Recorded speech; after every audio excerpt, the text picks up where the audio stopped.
नमस्कार दोस्तों, मैं राजकुमार मौर्य प्रखर इंडिया यूट्यूब मंच पे आपका स्वागत है। 2024 का लोकसभा चुनाव आ गया है। लोकसभा चुनाव से पहले एक चर्चा है, भारतीय जनता पार्टी बृजभूषण शरण सिंह को टिकट काट सकती है। 2024 के चुनाव में 51 कैंडिडेट उत्तर प्रदेश में भारतीय जनता पार्टी ने घोषित कर दिए हैं, लेकिन 29 कैंडिडेट अभी घोषित नहीं किए हैं। ऐसा लग रहा है जो 29 कैंडिडेट घोषित नहीं किए हैं, भारतीय जनता पार्टी उस पर बहुत मंथन कर रही है। ऐसा कहा जा रहा है कैसरगंज लोकसभा सीट से बृजभूषण शरण सिंह का टिकट काटा जा सकता है। जब बृजभूषण शरण सिंह का टिकट कट जाएगा तो किसको टिकट मिलेगा उसको मैं आपको बताने जा रहा हूं। बृजभूषण शरण सिंह कैसरगंज में सियासी ताकत क्या है इनकी, गोंडा, बहराइच, कैसरगंज, मतलब कि कहा जाता है कि 3-4 लोकसभा सीटों पर अपना पूरा प्रभाव छोड़ते हैं। बहराइच में, गोंडा में, कैसरगंज की तरफ, अयोध्या में कहा जाता है कि इनके पास बहुत सारे कॉलेज हैं, स्कूल कॉलेज हैं। तो ये सब सारी चीजें अलग बात है, लेकिन आपने देखा होगा कैसरगंज के जो वर्तमान सांसद हैं बृजभूषण शरण सिंह, अगर बीजेपी में इनकी पसंद अगर माना जाए तो समझ सकते हैं, इनकी पसंद माना जाए तो दैनिक भास्कर ने एक डाटा निकाला है। आपके सामने दैनिक भास्कर का डाटा है। दैनिक भास्कर का डाटा कहता है कैसरगंज लोकसभा सीट से बीजेपी से सभी सीटों पर बृजभूषण शरण सिंह पहली पसंद है। यानी कि कैसरगंज लोकसभा सीट में विधानसभा की कटरा बाजार है, कर्नलगंज है, कैसरगंज है, तरबंगज है, त्यागपुर है। यानी कि आप देख सकते हैं बृजभूषण शरण सिंह को 46%, 43%, 72%, 58%, 42% और अजय सिंह का परसेंट आप देख सकते हैं, इनके बेटे का है प्रतीक भूषण का। तो कुल मिलाकर के पहली पसंद है। तो इसका मतलब ये नहीं है कि पहली पसंद है तो इनको टिकट मिलेगा। इनको टिकट मिलने की जो संभावनाएं हैं वो बहुत कम हैं, क्योंकि महिला पहलवानों ने जो आरोप लगाए हैं उस आरोप को लेकर के बृजभूषण शरण सिंह कहीं ना कहीं फंसे हुए हैं और कहीं ना कहीं सरकार ने इनको बचाया भी। अगर सरकार ना बचाती तो जेल भी चले गए होते। और इनका कुश्ती संघ में बहुत बड़ा दबदबा है।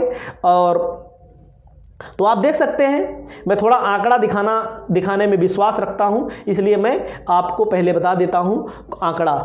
यह जो सीट है कैसरगंज की लोकसभा सीट, इसका गठन 1952 में हुआ।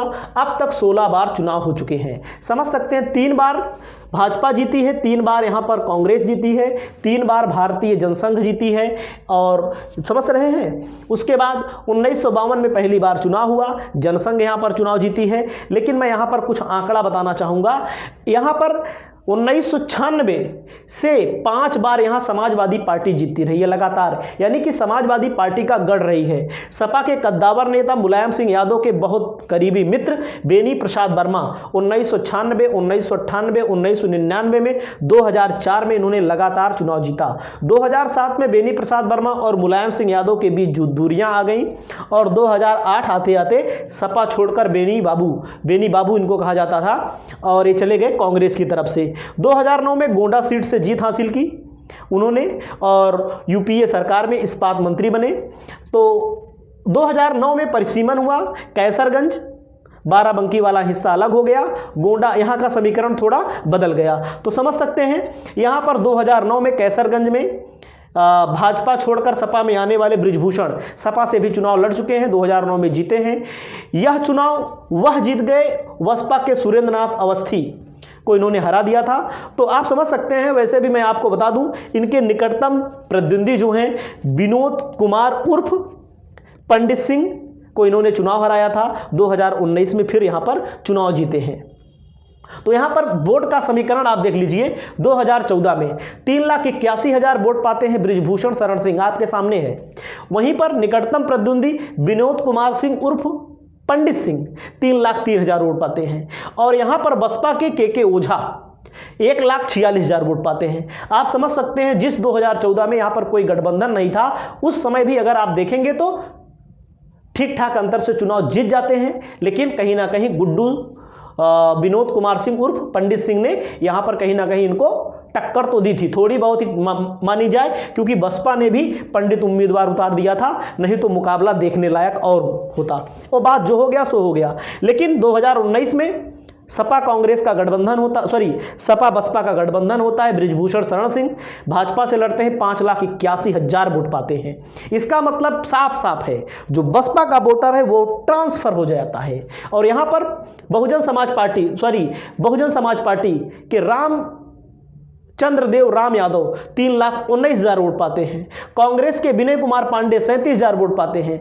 यानी कि सपा को 3,03,282, बसपा को 2014 में 1,46,726, यानी कि सपा का भी वोट यहां पर ट्रांसफर हो गया और बसपा का भी वोट यहां पर ट्रांसफर हो गया। यहां पर 5 विधानसभा सीटें आती हैं, 3 गोंडा जिले की और बहराइच जिले की। गोंडा की कटरा, कैनलगंज और तरबजगंज है।